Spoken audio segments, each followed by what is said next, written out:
Hello loi te ho tunin kon jong thusim tha khat anangai khom ki no hi te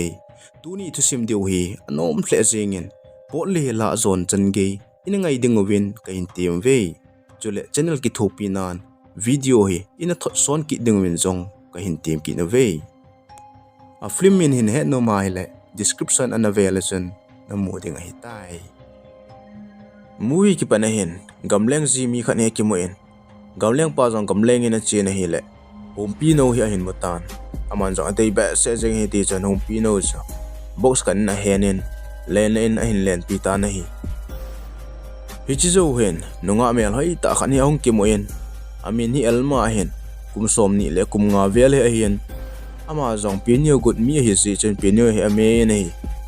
chule Ganhing no ho jong hi ki wa ading in a dei hle jengin angai sang hle jengin nei jingni ko hi ong hi tan Elma jong island la ki su halde tian island mun khan hi a zone ta na hi achi gon island mun hi apupa hi kum som thum ma sanga thi cho ne hi tan apupa thi zawa ko na agang pa hen anaki vet kol chu a hi ta na hi ti chon na ma jong a che chen hi le helman lo ka en island mun ga hlung tan island mun a hlun na chen agang pa zo hin ana welcome na hi agang pan jong elma amu chen akipa hle jingen eti chen innom ta sunga chen apuilu ta na hi chini ko chen elma jong island la wa le le ta lo chen aki chol ta na hi insunga to pe chen man jong apu pa dam la ya a video sim ho chu ave ta na hi ave ve na hi le video khana chen apu pa hen hiti hin a sei tai ni khat in commune hi le Ganhing kang be khan hi in ko ma chan ahung tan kin jong ka ve na hi le ka dei ba se jengin kanai phin a hin la zam pon itin ko chu le le en ka ki va in pha chom kha zo hin kung ke thiam tu hon tan loi khan kung hon ta ye tin a se jen chule nang hon jong ipigan hing hele phaten ve kolun lang ki wa leo chun phading hi etien a sei ta na hi hitia apu pa ina sei chu Elma jong Ganhing dei mi hi zechen akipa atle jengin island ava le a Ganhing hola imu tiang le kiwa ding ti hi alungel ahum ta na hi alang khana lena humpino ki pwale ho chen wang se na in tu tawin uilago ki thu to hi le alen naw cha hung se tan hi ti chen Elma na island sunga chen ahung khela ta na hi hita hi tha gin chu Elma in jong a in ama jong alung adong hle jengin iti jin lung dong tai pam lang hong po de na hilo huilago ki thuna ki ka chun akim vel chun I ma cha jong hi amu ki ta po na hi amu lo pha chun ma jong ale lut ki nen ki sol do tai jingna ko ahen pasal mini hong ki mo in amin hon hi eli le chala hi honin amani jong island sunga chun awa le honin thanga kam honin Ganhing ho hi mat dinga ti honin nahi iti chen awa le honin a vele le honin nahi le Ganhing kang se chu gala ko na hin mon tan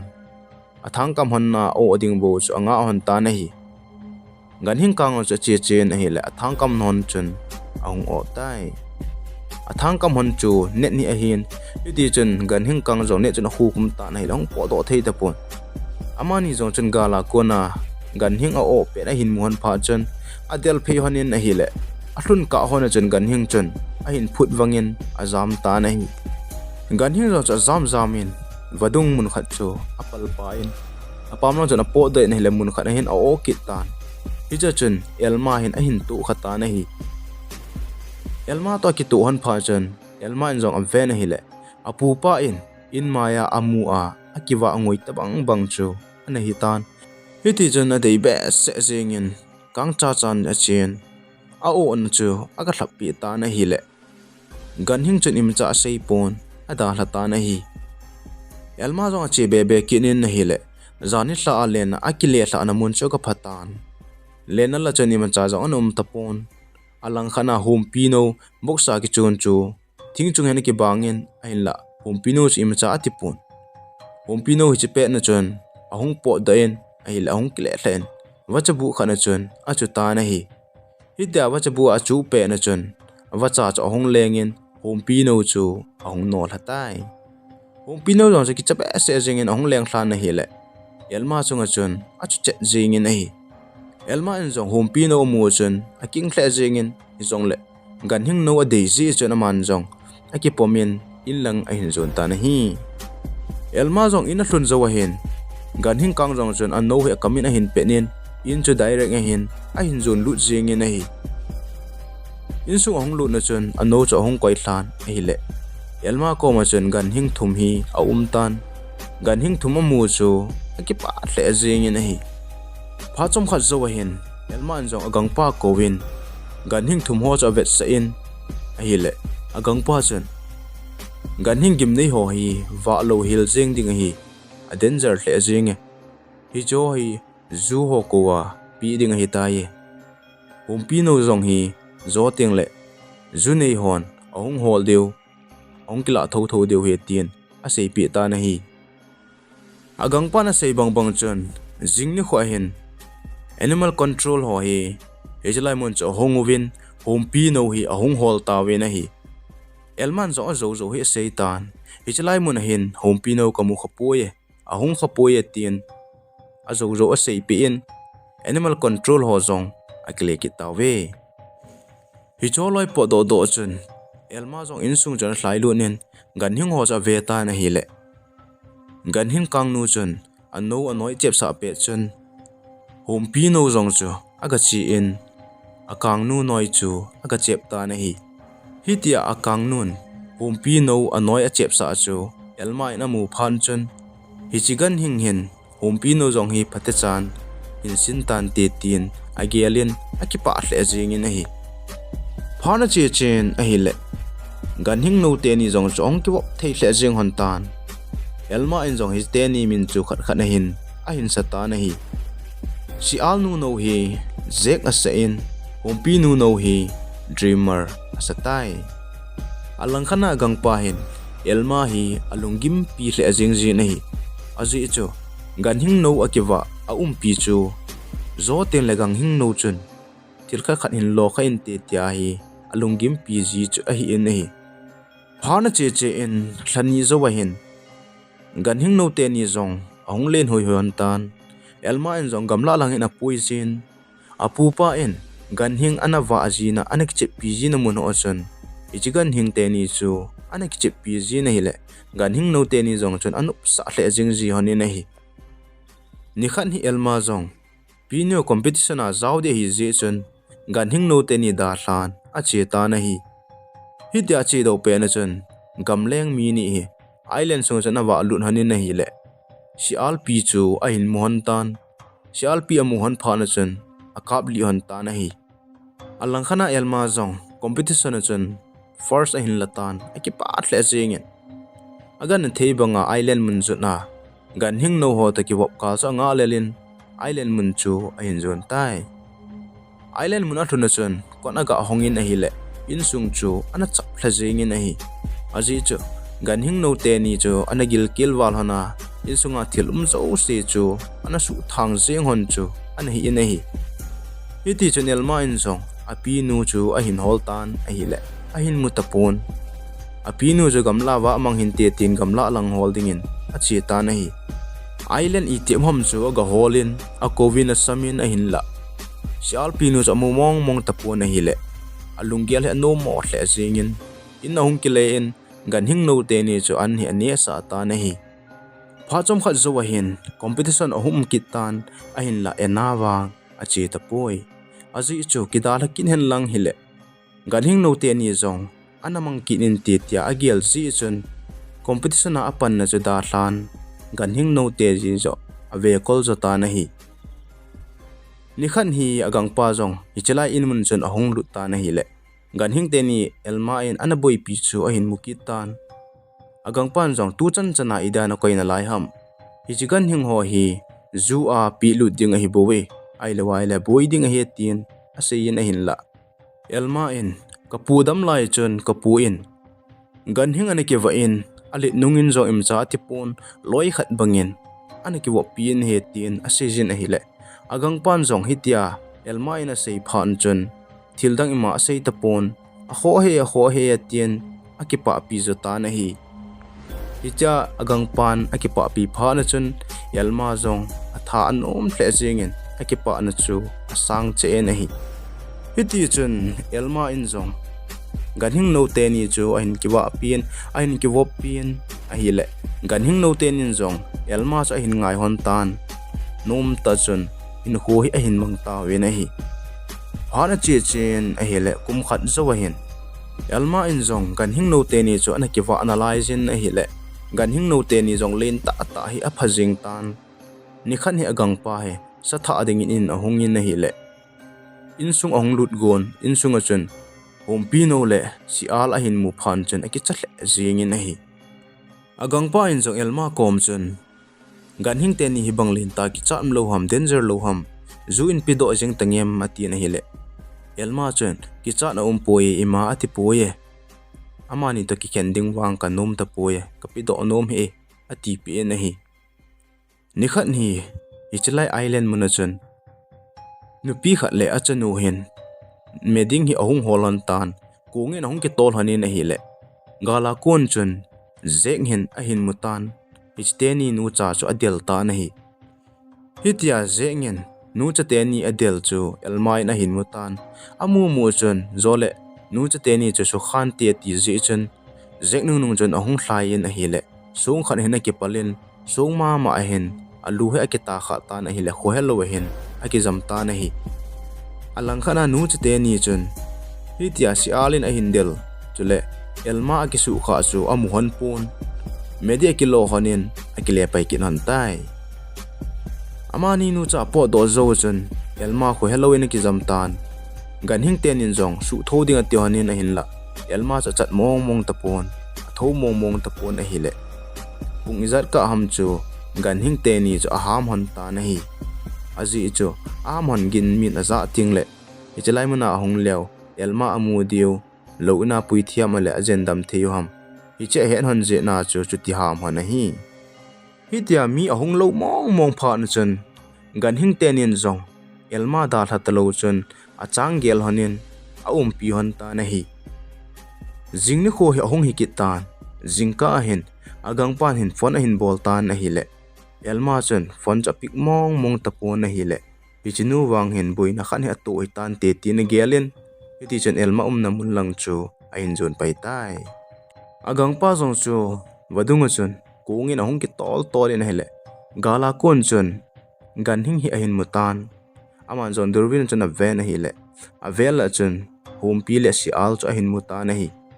amalung gela chun ichite ni hon elma ho atha ham ailol asu kha hin te tin gelin iti hi pha chun animal control ho chu phone bolin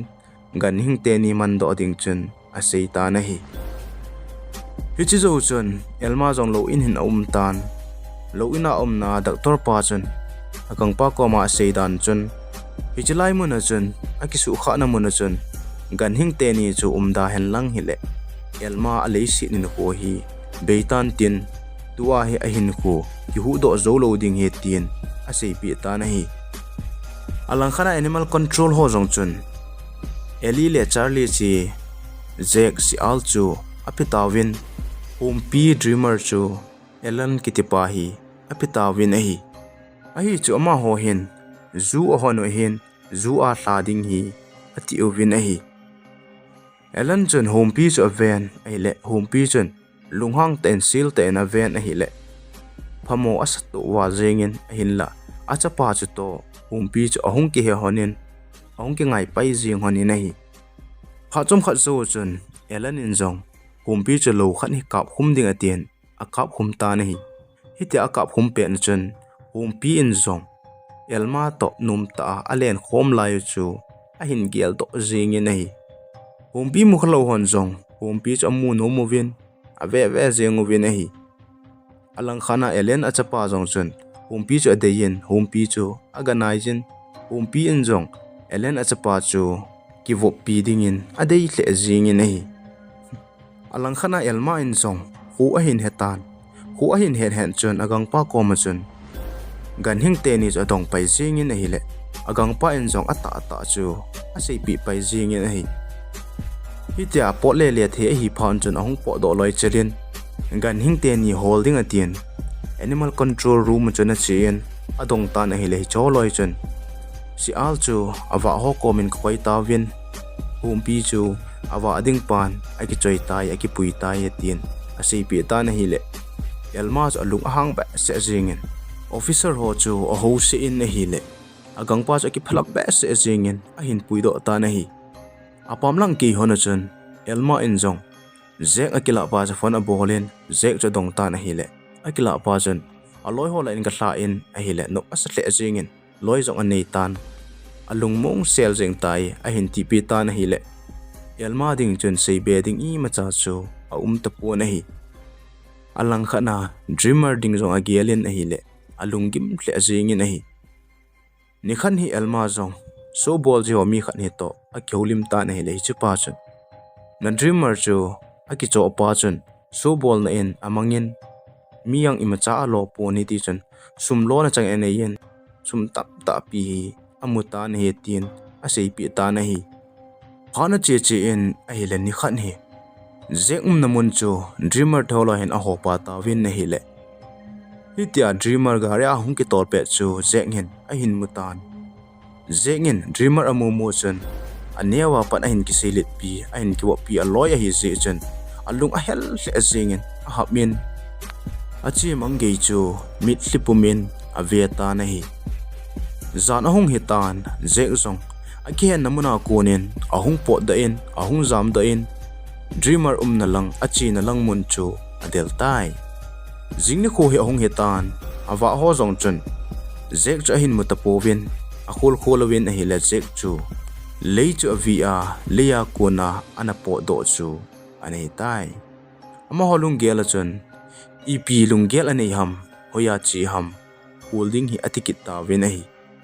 alang khana zek zong dreamer namun hi aga hlung tan dreamer ta kimuto honin aki hen na ko chi te bol le ham ahong ki hong tan aki hon phan chun dreamer zong ahong po da in anewa pa hong ki wop a hi hon to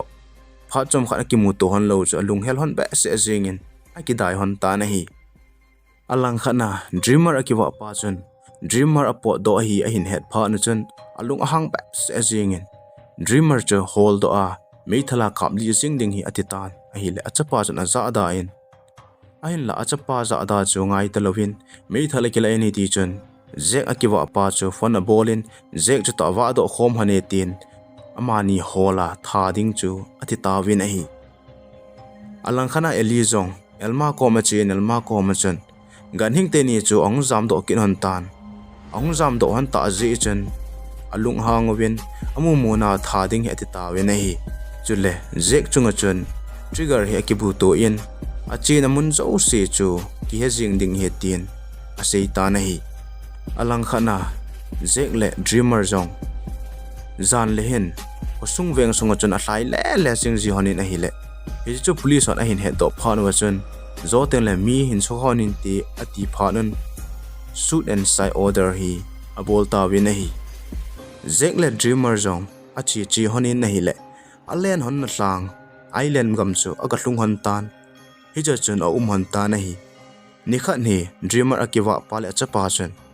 island sung cha hin hol le hon tan he dreamer hi a hin mon tan dreamer amu hon pha na jana kiwa pa jan mei thala khap li sing ding atien a doi ta nahi le hi dia doi pe na chun zek chun a hin mutan hlai phia bo jing ding atien a hi le dreamer akiwa pa jan mei thal cha hin hla ta na hi le zek chu a khata na hi hi dia kha pha na chun dreamer ding chun jam na man phan tan hi chika la chun dreamer chu ana jamang ta na hi chapang pa jong chun zek aki o trigger chu ala do in lo hi ane sa in ada hlon tai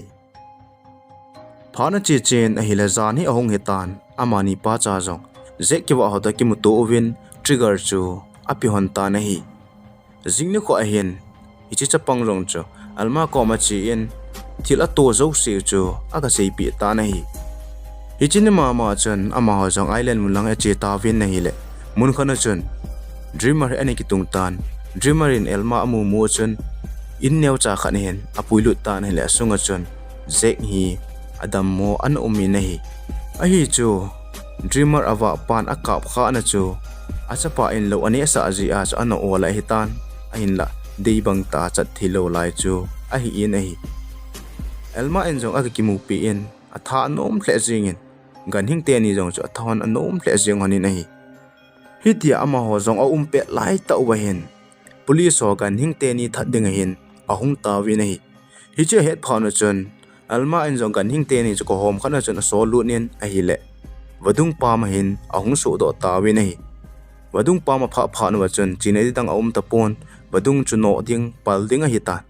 hi chu pha chun zek chu wadung chun a ki ti le le en pal ding he ti ta na hi hitia zeng in a pal chun alma in jong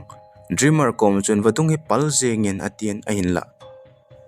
dreamer chu wadung pal ding in a ki chle zeng tan apal ngam ta pon elma in iza seiwang chan pal lovin gamla lang chun a ki le ki tai hitia dreamer a ki le phan chun alma in jong wadung chu zamin zek chu to achi han tan hi hiti chun elma te ni jong achi chi honin na hi le police hoin me thal hla gi no hi a hin zatan hi che za chun dreamer hi le si na te lo di na gelin alungel anu mo hle jingin apama ge ya hin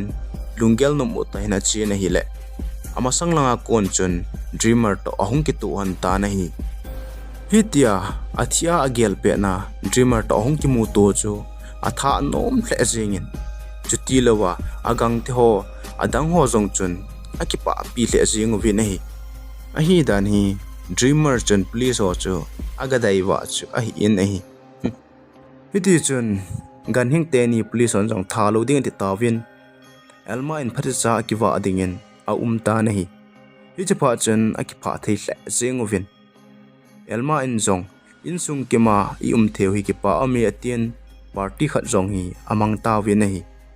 hitia party aman pe no chun elma jong a holimin Ganhing te ni ania hona pan ahong kisin sa adano akilung set na kingai dano thu chu simin na seyin a hi le angai si chun apona thei hle jeng win ami li put jengin elma le Ganhing te ni thusim chu angai nom thei hle jeng win a hi cha hin a movie jong aki chai tai